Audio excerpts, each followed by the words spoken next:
Aliança Bike Podcast. Ouvinte da Aliança Podcast, bem-vindo para mais um programa na companhia de Daniel Gucci. Nesse programa vamos falar de gravel, mas não vamos falar de conceito, vamos falar do ecossistema. Temos conosco o André Sotomayor, da Soul, e o Juliano Ryder, um praticante do gravel de verdade. O Juliano, acho que acorda, antes do café da manhã ele roda 100 km para soltar as pernas, aí depois que ele vai treinar de verdade.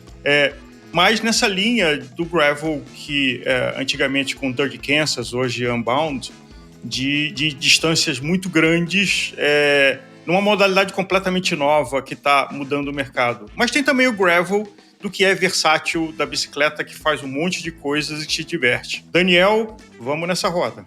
Oi Álvaro, André, Juliano e nossos ouvintes, prazer imenso conversar com vocês, prazer imenso mais ainda falar desse tema que é uma enorme tendência no nosso mercado e a gente vai explorar um pouco isso, os aspectos dessa tendência, aquilo que é hype e aquilo que de fato vai ficar. Eu acho que é um pouco essa nossa perspectiva. E para isso eu queria fazer a primeira pergunta para o André, que o André lidera uma das marcas mais interessantes e consolidadas aqui brasileira do nosso mercado, que é a Soul, e que nos últimos tempos tem feito bons investimentos em produtos e também em posicionamento para o mercado gravel. Então eu queria um pouco que você contasse, André, muito rapidamente sobre a Soul, mas como é que a Soul chega efetivamente no gravel ou como o gravel chega na Soul. Bom dia, Álvaro, Daniel, Juliano.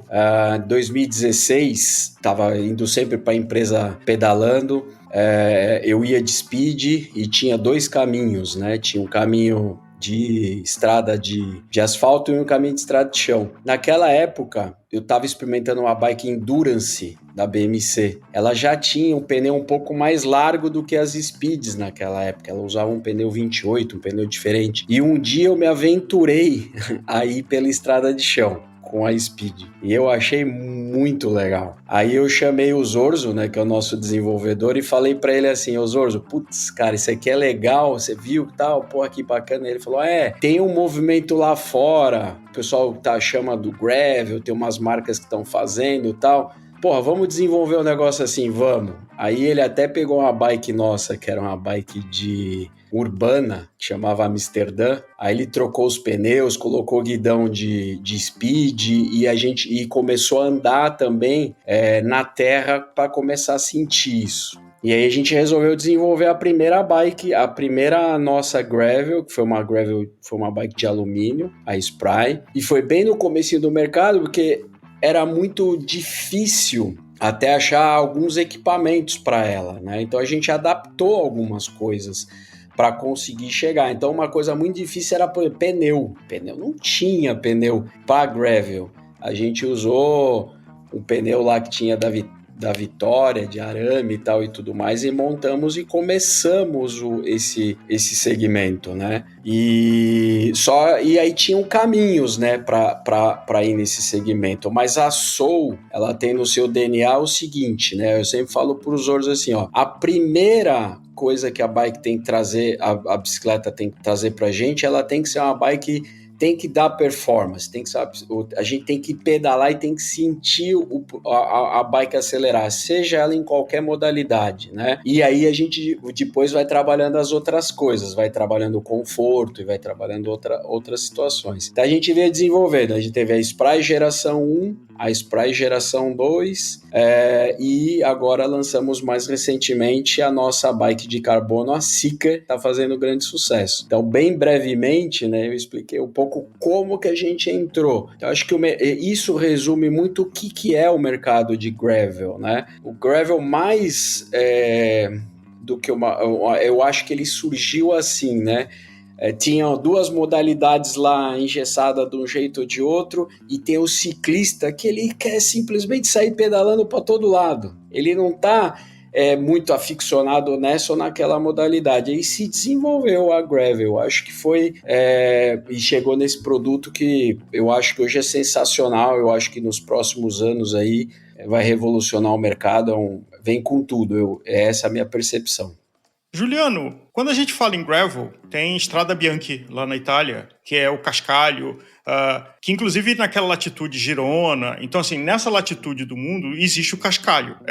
Aqui no Brasil ele não existe. Qual é a cara do gravel no Brasil? Então, ontem ainda a gente estava falando justamente sobre isso, que eu estava com o pessoal da França fazendo um recon do Bikeman para 2024. E um francês, ele disse, mas aqui no Brasil não tem cascalho, não tem gravel. Eu disse, não, aqui não é o gravel, que é aquela pedra solta, né? Aquela, parece uma brita. Aqui o nosso gravel é estrada de terra. Então nós temos aqui, cara, acho que 90% das nossas estradas são estradas de terra no interior, né? Então a característica do nosso gravel aqui são estradas de terra bem batidas. Claro que dependendo da região, a gente vai ter uma região com mais pedras, é um gravel mais difícil de se andar, mas de modo geral, pelo que eu tenho visto, estão estradas no interior de terra batida e que são muito boas para andar, né? Então, por exemplo, eu aqui que moro no Vale Europeu,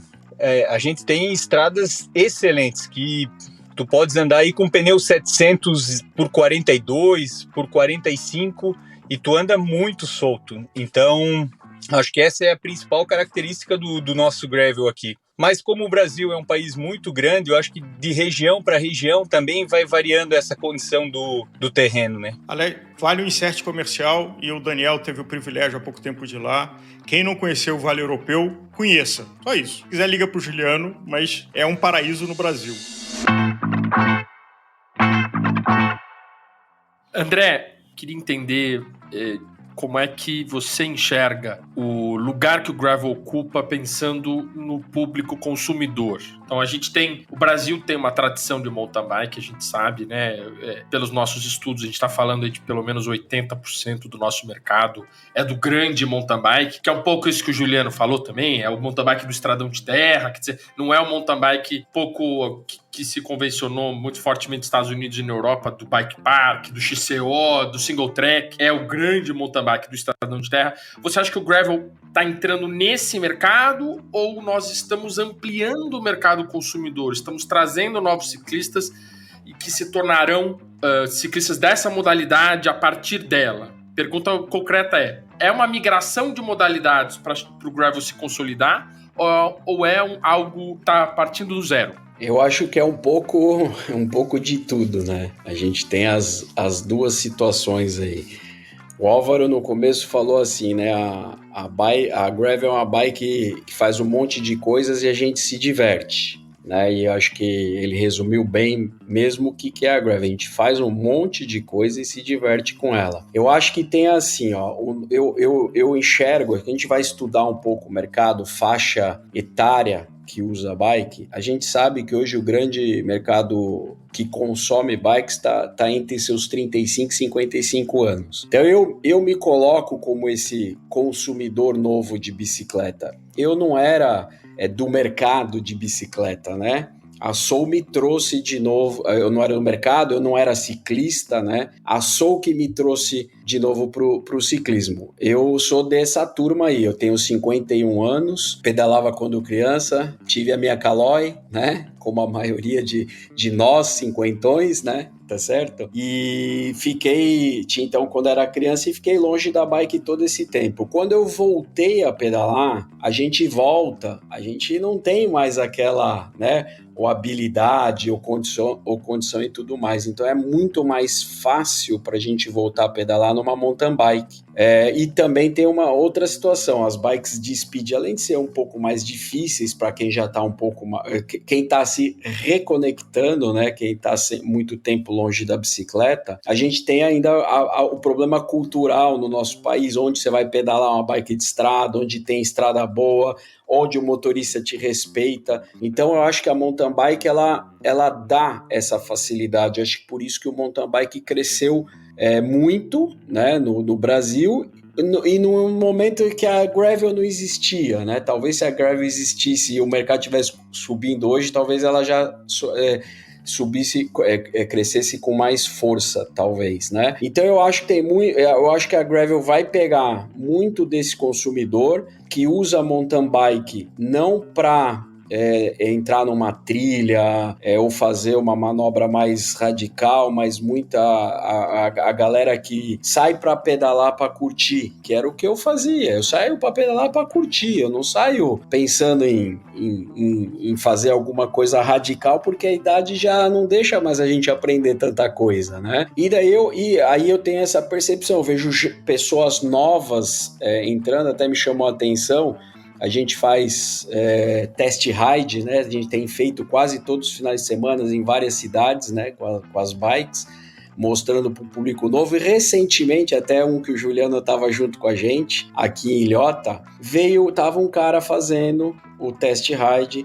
Ele não tinha bike, era um desses 38 anos que queria entrar, que só tinha tido bike quando era criança, e ele estava fazendo, ele falou, no pedalo faz 20 anos, e ele estava pedalando a primeira vez na gravel, na Seeker, e foi legal, que daí deu para ver, que ele tava de tênis, nem tinha, né, a gente emprestou o capacete para ele, mas foi bem bacana, e ele saiu de lá e ele comprou. Então eu acho que a gente vai ver um pouco de tudo, vai ver uma migração da turma de mountain bike, e vai ter gente entrando pelo gravel na bicicleta. Eu acredito que a gente aí vai pegar o espaço dos dois.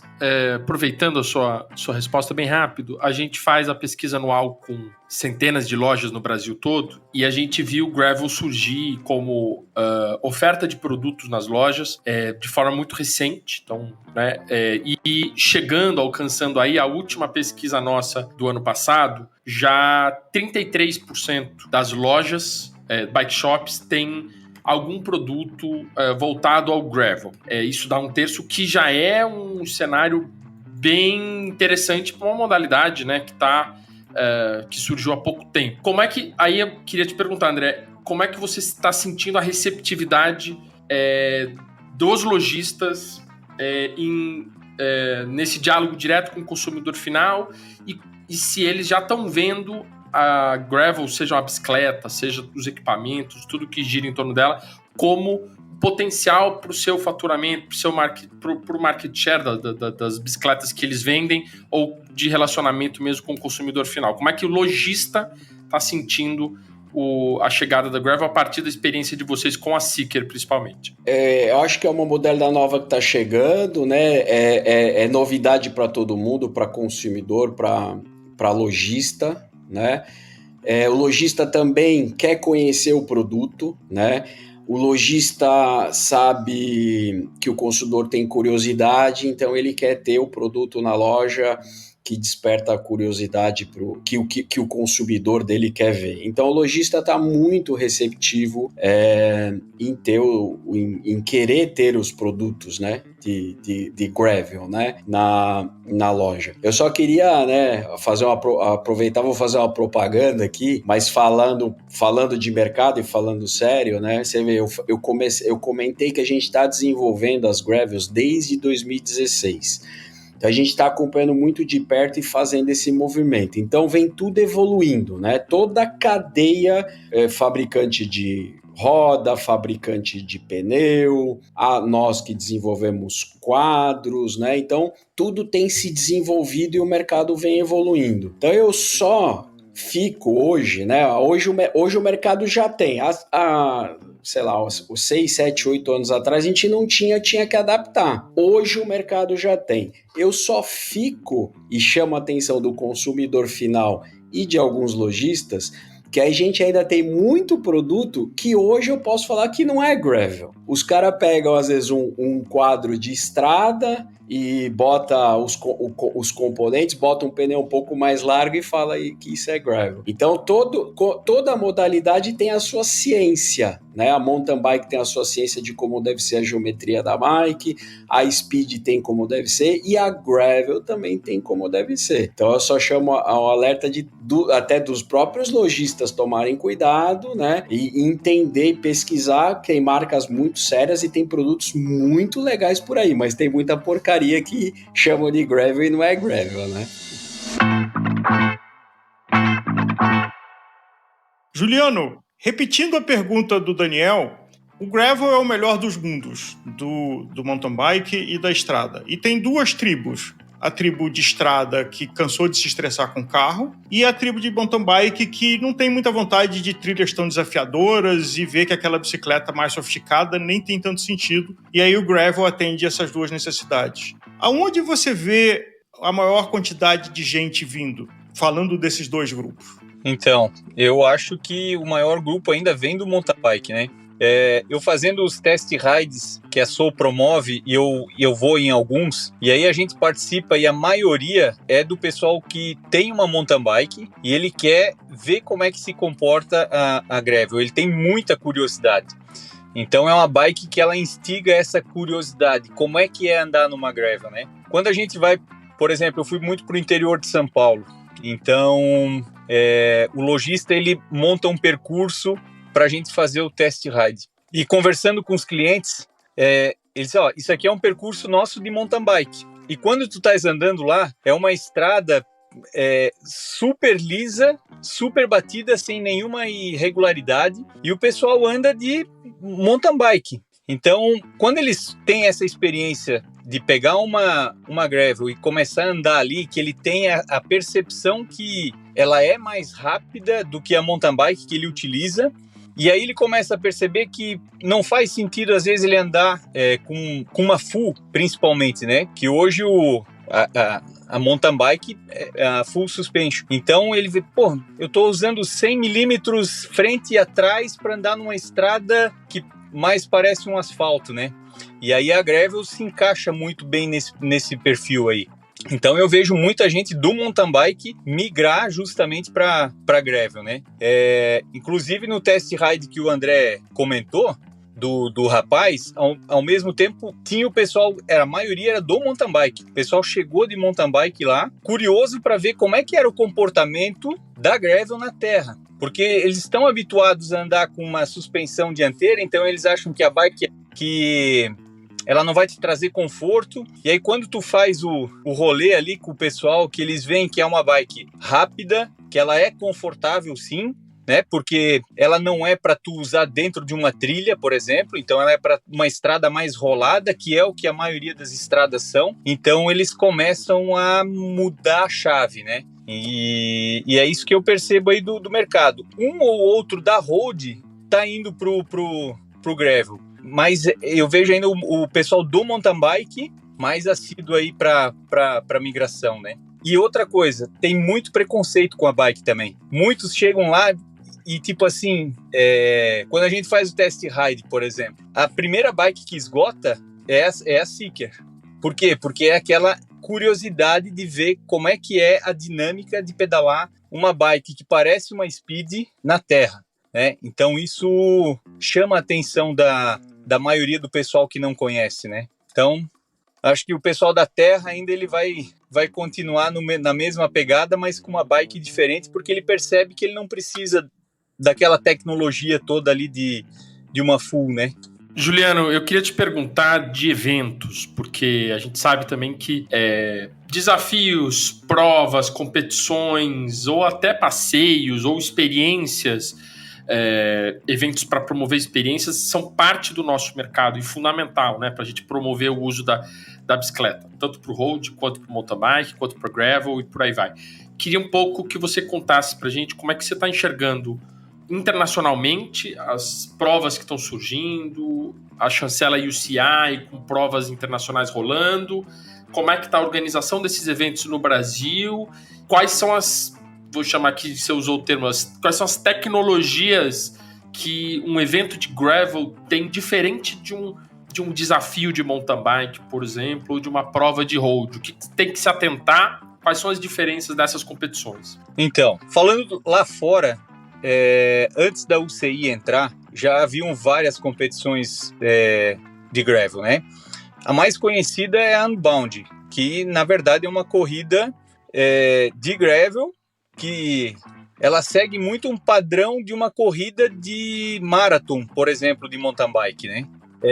Só que em paralelo também muito mais corridas de aventura, entre aspas, né? Eu digo assim porque são aquelas corridas de autossuficiência, de navegação, então que leva a gravel mais para uma aventura competitiva, mas de certa forma, uma aventura do que para uma corrida.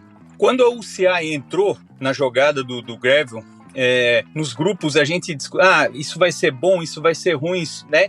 Tem aquela discussão, né, do positivo e do negativo.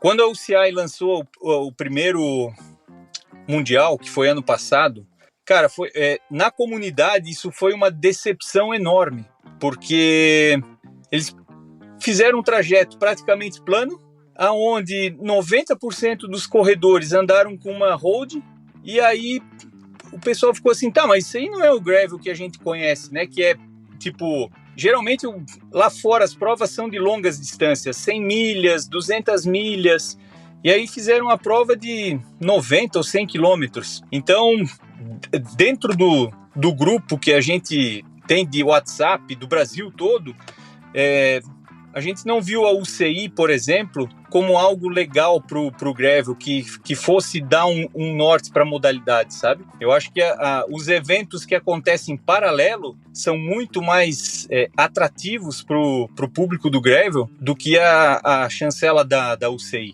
Eu organizo a Gravelland, comecei ano passado, foram 2 categorias, 100 milhas e 50 milhas. Então a gente usou ainda essa nomenclatura de milhas, meio que uma referência para onde começou, que é os Estados Unidos. E, cara, para mim foi um sucesso, porque a gente reuniu 85 graveleiros. Então era um evento exclusivamente para gravel, para o público gravel. Não poderia mountain bike, nada. E aí a gente conseguiu agregar essa turma, né?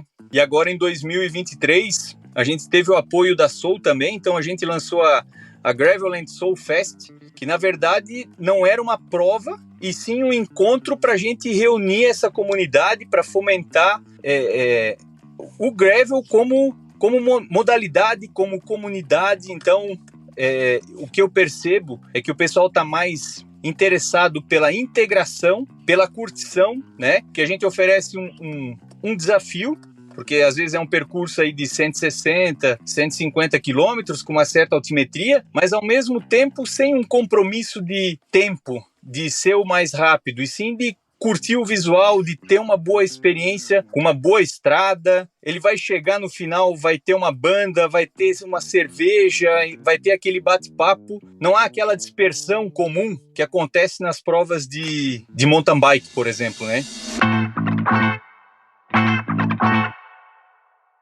André, um desafio grande quando você fala com o consumidor é o que ele precisa versus o que ele quer. Então tem muita gente que compra um 4x4 que nunca vai ver poeira na vida, sequer lama. Uma grande vantagem do gravel, da bicicleta gravel, talvez seja a grande desvantagem, que ela está nessa interseção, e talvez muita gente não perceba, de que se você simplesmente tiver 3 pares de rodas, você vai ter 3 bicicletas completamente diferentes, numa só. Mas às vezes a pessoa, se tem dinheiro, resolve comprar uma top de estrada e uma top de mountain bike. Como é que é esse desafio? Eu acho que o mercado, o consumidor vai amadurecer, vai descobrir, né, isso com o tempo, né? Mas é o que você falou. Para mim, hoje eu falo assim, se você vai começar no ciclismo, você tem que escolher uma bike. Qual bike que você vai escolher? Você só pode ter uma. Qual que você vai escolher? Vai escolher a gravel, né? Porque ela vai te dar todo esse leque de opções aí. Você vai andar no asfalto, você vai andar na estrada de chão, né? Você vai poder... Até uma trilha leve dá para fazer. Né?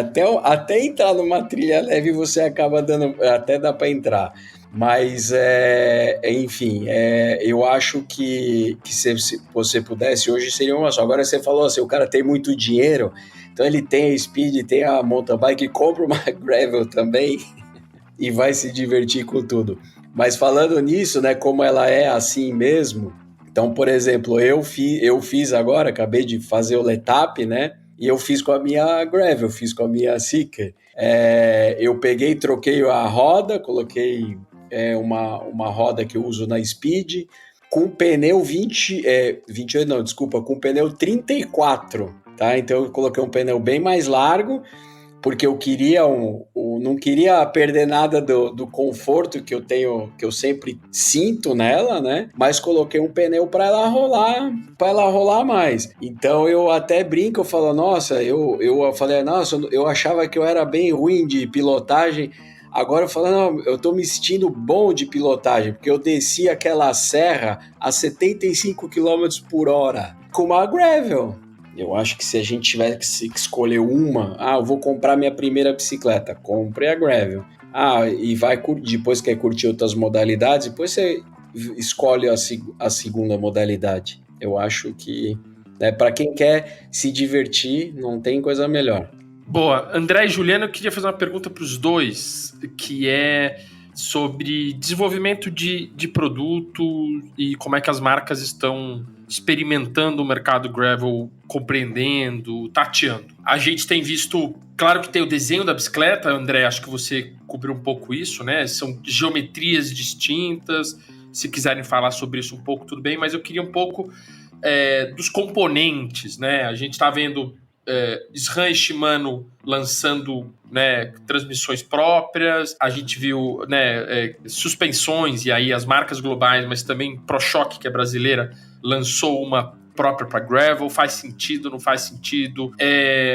Então queria que vocês comentassem um pouco esse, né, parte do importante do nosso mercado é o desenvolvimento de produtos, pensando na experiência do usuário e no feedback que vem. O que vocês acham que fica ou não fica? O que é uma experimentação que está rolando, mas que é só hype e que na prática não faz sentido? Essa suspensão, para mim, ainda é uma incógnita. O curso curtinho faz sentido ou é um peso adicional que não compensa, não justifica, pensando no mercado brasileiro? O que vocês têm a dizer sobre isso? Deixa eu falar primeiro, porque se eu falar depois do Juliano, eu vou ser, né? Eu vou falar ele que manda, né? No gravel, não sou eu. Mas assim, na minha visão, o mercado que é soberano, ele que decide o que é bom, o que é ruim, tá? Então todas as marcas vão experimentando, o mercado vai absorvendo ou não, vai usando o que serve e vai deixando de lado o que não serve, né? Então eu acho que tem essa situação, e aí é tudo muito experimental, né? Eu acho que ainda, mas tem algumas coisas que eu já acho que já está se definindo. Por exemplo, transmissão, na verdade, a gente hoje, na gravel, a gente só tem transmissão da SRAM, e a SRAM a gente pode usar com 2 coroas na frente ou com uma coroa só, e atrás a gente pode usar um cassete de road, um cassete de gravel, vamos dizer assim, ou um cassete de mountain bike. Então acho que apesar de ainda tem gente, eu estava usando com 2 coroas, tá? Porque eu experimento tudo, à frente de uma marca eu tenho que experimentar, né? Para ajudar a tomada de decisões. Eu acho que a grande tendência do gravel é ficar uma coroa só na frente, em termos de componentes. E atrás, aí é questão de gosto, o mercado vai ficar ou cassete de mountain bike ou cassete de gravel, tá? Tem pequenas diferenças, né? Acho o pessoal fala, tem muita gente que fala, por causa da maior, né? Por causa que é mais, por ser mais leve. Eu não olho desse jeito. Eu escolho o meu cassete pelo escalonamento. Como a pedalada da gravel ela é mais dinâmica do que o de uma mountain bike, aproxima um pouco mais da speed, eu quero menos escalonamento entre as marchas do que no final ter uma muito grande. Mas é óbvio, né, depende da prova, que nem o Juliano foi fazer, uma prova que fez 10 mil metros de altimetria, sei lá, aí precisa de um descanso um pouco maior. Mas no dia a dia, vamos dizer assim, 80%, 90% do pedal, do meu pedal, eu acho nesse sentido. Eu acho que a questão da suspensão já deu errado, tá? Já não vai para frente. Eu acho que quando começou a se desenvolver aquela coisa do gravel, a era uma speed que virou mountain bike, ou se era uma mountain bike que estava virando speed, porque você via das duas coisas. Então muita gente começou a usar um pouco da suspensão e tal e tudo mais. Eu acho que, por exemplo, hoje, com a geometria que a gente já chegou, né? Então já estamos numa geometria acertada, vamos dizer assim, e com os pneus, né? Que, então, por exemplo, a nossa de linha hoje é o pneu 700 por 47. Com a calibragem que você tem e uma roda, por exemplo, de carbono, você já tem uma absorção assim absurda. Então eu acho que a suspensão é só para carregar peso e não vai para frente. Juliano, antes de responder, adicionando, além de suspensão, canote retrátil, que a gente vê algumas bicicletas de gravel trazendo, faz sentido, além de suspensão, canote retrátil? Não, o canote retrátil mesmo, para mim, é como tu colocar um retrovisor no avião, tá entendendo? Não serve para nada, porque o princípio o canote retrátil, por exemplo, no mountain bike, o pessoal usa quando? Quando tu vai ter uma descida muito técnica que tu tem que baixar o centro de gravidade para tu fluir melhor numa trilha. Já no gravel, eu não vejo essa necessidade, nunca tive, porque de tudo que eu já pedalei, é uma bike normal. A gente não tem aquele single track que tu vais descer numa angulação, né? É muito íngreme. Então, cara, eu não vejo sentido nenhum o canote retrátil no gravel, né? Já da suspensão, até como o André colocou, tem algumas pessoas que procuram a suspensão ou outro tipo de forma de amortecimento justamente para ter um conforto maior ali no guidão, principalmente, né? Eu também acho que a suspensão ela vai morrer com o tempo, porque é algo que vai agregar 1,5 kg a 1,7 kg na bike. Então, manutenção, a gravel, eu vejo ela sendo uma bike extremamente simples, né? Então ela não tem nada de link, nada de... É corrente, é transmissão só. E aí tu agregar uma suspensão, tu estás agregando uma manutenção periódica da suspensão, tu estás agregando quase 1,5 kg, 1,7 kg. Então eu acho que a própria indústria, como o André falou, o mercado não vai ter demanda para suspensão, sabe? E o grande barato da gravel é justamente o pneu. O pneu é que te vai dar esse conforto em cima da bike. Então, quando eu comecei a pedalar, o pneu mais largo que tinha aqui no Brasil era um 35. Hoje a gente está com 47. E a gente vê que as geometrias foram evoluindo para isso, né? Porque se percebeu que um pneu mais largo vai te trazer mais estabilidade, mais conforto. Então hoje as bikes aí que não te oferecem a condição de usar pelo menos um pneu 45 ou 47... ela também já começa a ficar um pouco de lado, porque o próprio consumidor, ele já está buscando essa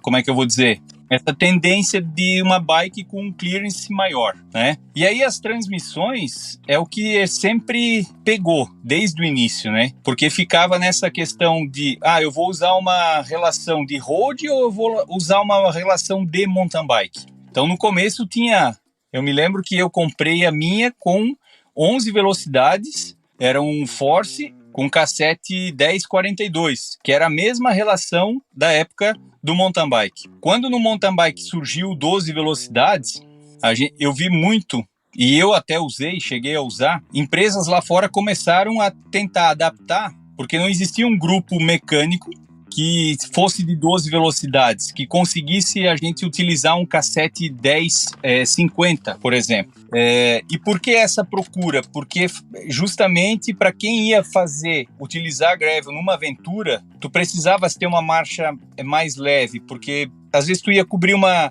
longa distância, uma altimetria considerável, então o que faltava era a marcha leve, né? E aí aos poucos, tanto a SRAM quanto a Shimano, que a Shimano eu vejo que demorou demais, porque lançou um grupo agora recentemente de 12 para gravel, e a SRAM já pulou muito na frente, principalmente com o eletrônico. Porque aí o que o pessoal começou a fazer? Usar o câmbio de mountain bike, cassete de mountain bike e o trocador da road. Então, que é o mullet que a gente conhece. E isso virou febre. A maioria tá nessa configuração, né? Pouquíssimos usam duas coroas, né? Pouquíssimos. Por exemplo, no Unbound que eu fui ano passado, o que mais a gente como graveleiro vai olhar é transmissão e pneu, né?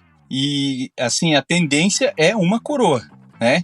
Então pouquíssimos ainda vão em 2 coroas. O que precisa melhorar, eu acho, que nem o André falou, é justamente o escalonamento do cassete da Gravel. Aquele escalonamento 10,52, a SRAM até deu uma atualizada agora, que o penúltimo foi para 44. Aquele escalonamento ele poderia ser mais linear.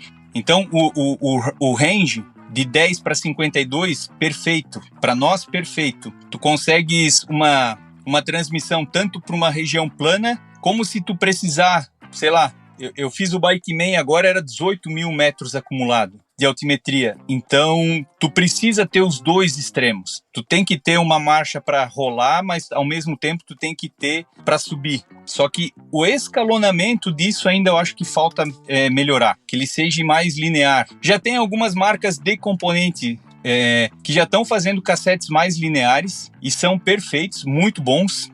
Inclusive uma marca nacional, ela tem um cassete, precisa acertar alguns detalhes, mas o escalonamento que eles oferecem é muito bom. Foi um dos melhores escalonamentos que eu consegui utilizar até hoje, tá? Então, eu acho que a tendência vai ser isso aí.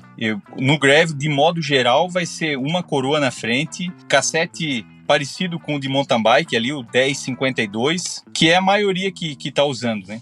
Juliano, genial, isso me lembra, eu tenho um par de roda que é para dia de festa, que é 11,21, que é um sonho. O problema é que eu não tenho perna para sair, para fazer muita coisa, tendo 21 como maior atrás. O gravel é um assunto, sem dúvida, fascinante, e a gente está começando essa conversa aqui na Aliança. André e Juliano, muito obrigado, Guti aqui na companhia. Lembrando que, se você não conhece a Aliança, visite o nosso site, tem um trabalho muito importante e relevante feito, e se você tem curiosidade ou atividade na indústria da bicicleta, aqui é o lugar para a gente se encontrar. Dá uma olhada no nosso site, tem muita informação importante, tem grupo de trabalho fundamentais sobre assuntos como reforma tributária, sobre a carga de impostos, política industrial.